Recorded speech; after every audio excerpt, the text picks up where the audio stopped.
Is the body real, or do we exist in a holographic illusion slash nightmare of our own making?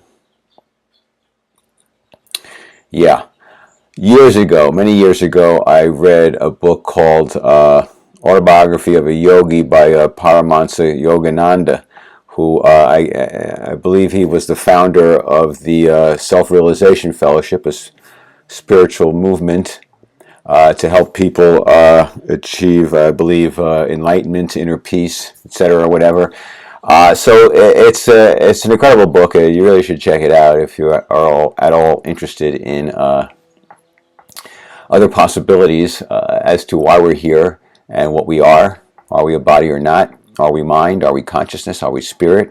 Are we a body? Is it ashes to ashes and dust to dust, and that's all there is? Or is there something more? Do we have powers? We were told that God created us in His image. Well, if that's true, the image is not necessarily the image of a body. It could be the image of a mind. That if God created us as an extension of Him in His image, then we have the same powers that He has, in a way. The only difference being that He created us and we didn't create Him. In the Bible, Christ also says at some point, all these things that I have done, turning wine into water and loaves of bread and fishes and resurrecting the dead and resurrecting Himself. He says, all these things that I have done, you can do and more. So if you have faith and know it to be true, you could, and you want to move that mountain from there to here, from here to there, it shall be done. Faith can move mountains.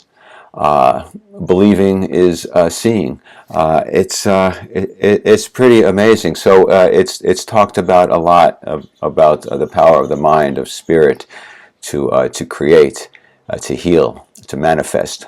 And okay, so in this book, the Autobiography of a Yogi, they talk about these really enlightened yogis and beings who have been meditating and and trying to figure it all out and trying to get calm and quiet and hear the truth of the universe. And they talk about how some of these people actually they documented these people materializing in some other place at the same time that they were in one place. So so one of these yogis is having lunch over here in one place, and somebody else like some distance away.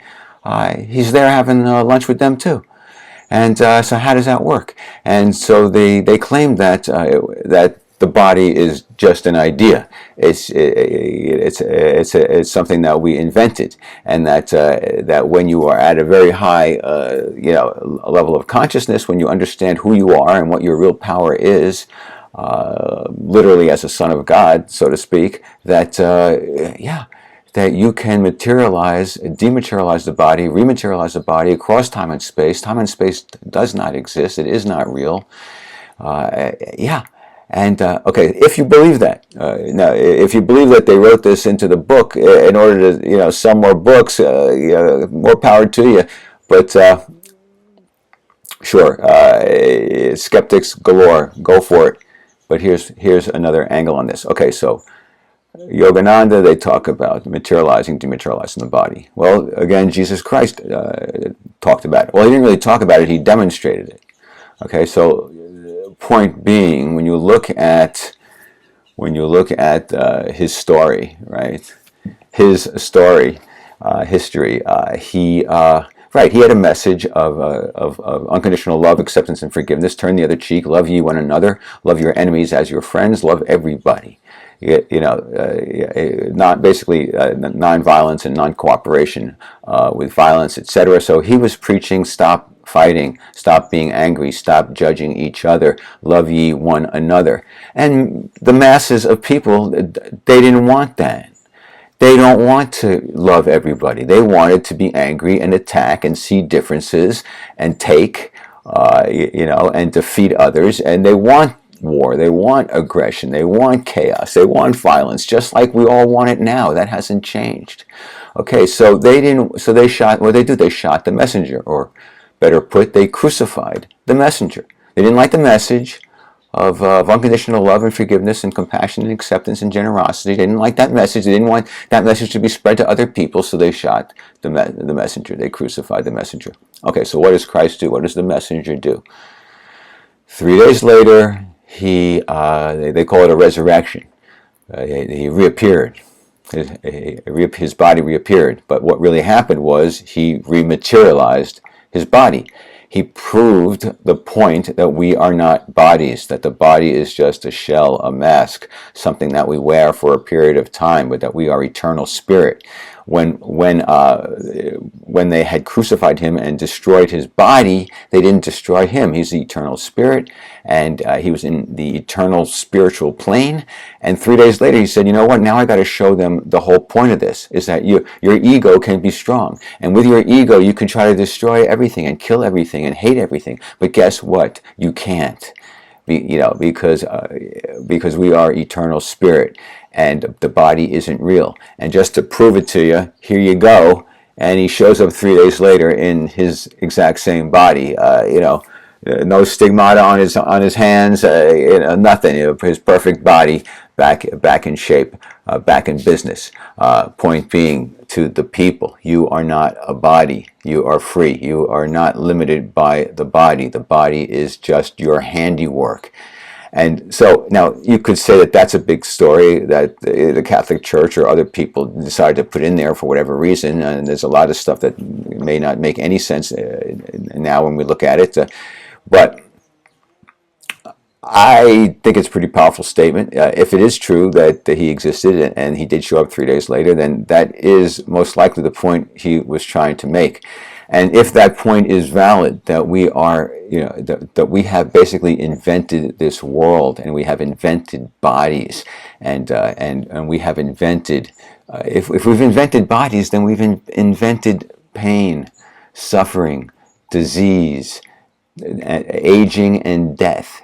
Okay, right? Because if he rematerialized the body in its perfect form 3 days later, if you're going to accept this premise. Okay, so then if that's the case, then all of us could do the same thing, because he said all these things that I have done you can do and more. So he's saying you can do the same thing. You can resurrect your own body right now to the perfect body that you want, the perfect age that you want, whatever you want. You can do it with your mind. You could, if you were powerful enough, if you saw things in the right way, not from the ego mind, but actually from the Christ mind, from the mind that believes only in love and nothing else, not in fear. The ego mind believes in fear, attack, judgment, paranoia.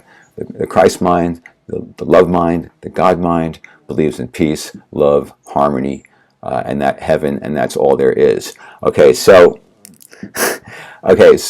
point being, if we can resurrect our bodies at any time and back to perfect wellness, then we can do it now. Then what that means is that if our body is damaged, if our body is diseased, no matter what it is, big illusion, little illusion, if we're in a holographic illusion / nightmare, it's not real. It's not real. So what's happened? Why do we have cancer? Why do we have seizures and diabetes and and death and suffering and pain and all sorts of crap going on? Why does our body decay? It's because we choose that. So what it means is, if we don't have a perfect body, we have done this. We are not victims of an external world, okay? We are not victims of our body. If the body isn't real, if the body is nothing, if the body is an illusion, a construct of our own mind, our own consciousness, then if it is flawed and defective and damaged and diseased and growing old and losing hair and turning gray and dropping dead, it's our fault. People don't want to hear that. I get it. I get it that people don't want to hear that they are responsible for whatever happens, whatever their body does. If people don't like to hear that, they would prefer to believe that they are a victim of a chaotic, hostile universe that attacks them, and not that they are attacking themselves. That their thought, their guilt, their shame, thought deeply embedded in their unconscious mind, deeply embedded in our unconscious mind, are thoughts of fear, guilt, shame, self-loathing. We hate ourselves. We believe we deserve punishment, suffering, failure, disease, and death, and not reward and joy and abundance. Okay, and so then we make that happen. It kind of becomes a self-fulfilling prophecy. Our subconscious mind sabotages us and attacks us. And this is not our natural state of existence, is to have a decayed, dying body. Actually, our natural state of existence is actually not having a body at all. But since we've decided to adopt a body, guess what? If the body is damaged and diseased and falling apart and dropping dead, it's because that's how we decided to play out the illusion, the holographic nightmare. And we can choose again. That's the whole point. We can choose again. We can choose to understand and appreciate that we are not a body, and that we are not obligated to live under the laws of this reality, this time and space, the rules of this illusion, this holographic illusion. We are not obligated to follow those rules. We are not bound by those rules. Okay, that's the premise I am sharing and maintaining now, that we are not a body, we are free. We have no limitations. We are spirit, trapped in a body because our consciousness has been taken over. Our higher consciousness, our spiritual consciousness, the true identity of who we are, connected to God and the universe, has been usurped, taken over by an illusion, by our ego. Our ego, which thinks that it can make a world better than the world that God created. And as you can see, it has failed. We have failed. We have created a world of incredible divisiveness, hatred, fear, anger, paranoia, attack, aggression, separateness, greed, suffering, pain, disease, death, hurricanes, tornadoes, earthquakes, you name it, we're doing it to each other right and left, and we will till the end of time. How do we get to the end of time?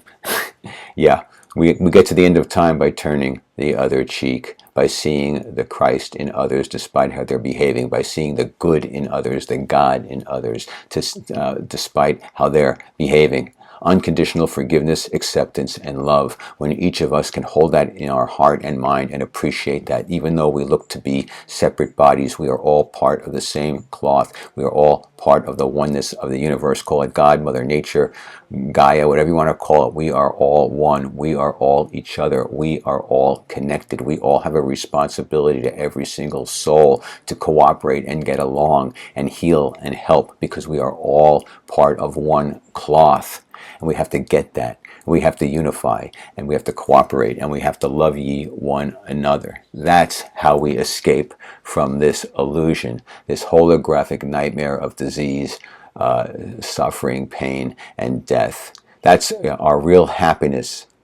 Our real happiness comes when we free ourselves of the limitations of the body, the limitations of the ego, the limitations of fear. We replace fear with love, and watch your world get better.